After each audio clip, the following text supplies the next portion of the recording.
A los varones nos cuesta mucho verla en general, pero la sentencia del caso Prandi, la sentencia que permitió que se haga justicia en este caso con una actriz muy querida, muy conocida, que pasó por algo muy tremendo durante su matrimonio con Carlos Contardi, que a su vez fue condenado con una sentencia ejemplar, una sentencia que marca para mí un antes y un después.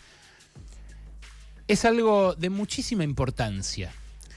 Y es de muchísima importancia en buena medida porque Julieta Prandi es lo conocida que es y por la fortaleza que transmiten en general las mujeres cuando están en la cresta de la ola. Eso que hace que la conozcan todos, que todo el mundo haya seguido la situación de Julieta durante el proceso, que hace que este caso tenga incluso los ingredientes de una novela, de algo que todo el mundo quería seguir, porque hay un villano, porque hay una víctima que a la vez es heroína, que tiene mucha intriga detrás, porque son asuntos de alcoba. Hacen que valga la pena especialmente detenerse en la dimensión política de esto, en la dimensión política del machismo también. Y claro, digo que nos cuesta verla a los varones porque no somos víctimas de este tipo de delitos. La violación sistemática que existió en este caso en el seno de un matrimonio, la violencia de género pero también económica que encontró el tribunal que ejerció Contardi sobre Julieta Prandi, es algo mucho más frecuente de lo que se cree. Y el ejercicio de esa violencia es algo muy político, que tiene que ver con los asuntos de la polis, con los asuntos de la sociedad, y que se tramita y se puede evitar también en la medida que la política y la discusión pública se hacen eco de esto. ¿Por qué destaco esta cuestión? Porque justamente en este momento en el cual desde el Estado parece bajar un machismo explícito, obsceno, pornográfico por momentos, en momentos en los cuales se desmantelan todos los programas de ayuda a las mujeres víctimas de violencia de género, especialmente a las más pobres, a las que no tienen recursos para irse de una casa en la cual son maltratadas o son violentadas ellas o sus hijos sistemáticamente. Hace mucho juego con el discurso de los que salieron a criticar a Julieta Prandi en el contexto de su denuncia y en el contexto de este proceso que se siguió con tanta atención. Uno de los que salió a opinar sobre esto es uno de los tipos a los cuales Milei retuitea y difunde todo el tiempo, uno de sus biógrafos, pero también de sus referentes ideológicos, que es Nicolás Márquez. Nicolás Márquez estuvo, por ejemplo, en la última Derecha Fest, a donde estuvo también el presidente. Está en general en todos los actos de la batalla cultural que quiere llevar adelante la ultraderecha. Y escribió, ayer lo contábamos en vivo porque ocurrió durante el programa, escribió y luego retiró de sus redes sociales un texto donde dice: me cuesta creer que una mujer mediática mayor de edad que 25 años atrás hacía una sátira con Francella en torno a una relación de tinte pedofílica, con autonomía económica, notoriedad pública y vínculos sobrados, haya sido secuestrada, dice entre comillas, y abusada por su propio marido.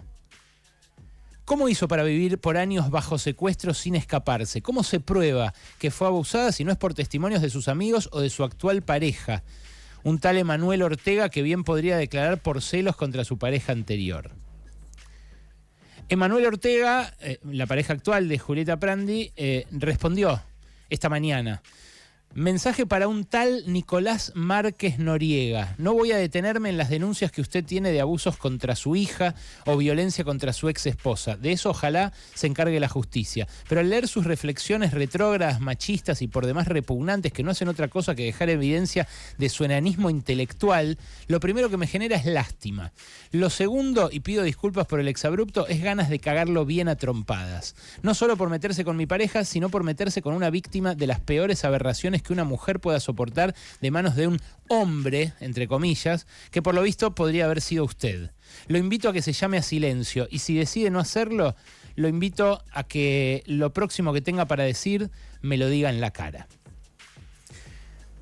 Yo no voy a entrar en la discusión entre Emanuel Ortega y Nicolás Márquez. Me parece que lo de Nicolás Márquez es todo un síntoma de cómo la política observa a la violencia de género. La observa desde ese foco hipermachista que pretende que porque Julieta jugó un rol en una serie que era muy celebrada de Francella, en un momento distinto de la sociedad, en el que la sociedad pensaba distinto respecto de muchas cosas, hace 20, 25 años, pretender volver ahí es algo que se expresa no solo en las acciones de gobierno, sino también en esto que dice Márquez. Como ella actuó de esa nena en la sátira con Francella, entonces se merece que la violen. Es un poco el argumento de la pollera cortita, ¿no? Tenía la pollera cortita, se merece que la violen. Esto llevado a la notoriedad pública. Pero hay formas sutiles también de machismo que también son políticas, como por ejemplo referirse a todo este tema como un asunto entre Julieta Prandi y su ex marido, no entre un presunto violador denunciado por haber realizado este tipo de actos en reiteradas ocasiones. Porque su ex marido, que por ahí ponen inocentemente en algún medio, que aprendimos por lo que expusieron las feministas durante su gran movilización en los últimos 6, 7 años, aprendimos que también era político, que tampoco era casual. Su ex marido es algo que lleva a considerar que es su propiedad. Y entonces pasa esto que termina siendo Márquez, ¿no? Que Márquez dice que toda denuncia de una mujer es incentivada por su pareja contra su pareja anterior. O que, como pusieron muchos en Twitter, también difundidos y retuiteados por este mismo ecosistema de trolls digitales que tiene el gobierno a su servicio, resulta que no se puede tener relaciones en el marco de un matrimonio porque uno se expone a que después, si es varón, lo denuncie su esposa ante el primer enojo. Esto lo escribieron también textualmente tipos que están en esta misma sintonía. Pero claro, esa operación, la de poner a Prandi bajo la propiedad de su marido, la de decir que el hecho de estar casados la pone a ella como a disposición permanente del marido, es una posición que hoy la sociedad considera muy retrógrada. Claro, lo que no termina de ocurrir es que todas las mujeres tengan los recursos materiales y simbólicos para denunciar cómo con esos recursos materiales y simbólicos le costó tanto denunciar y llevar esa denuncia a tribunales a Julieta Prandi. Porque lo que dice este sorete de Márquez es que ella se hizo la boluda, sugiere que se hizo la boluda durante mucho tiempo o que está fingiendo ahora.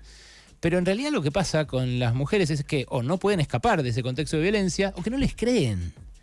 Y no les creen en parte por este tipo de discursos. Entonces,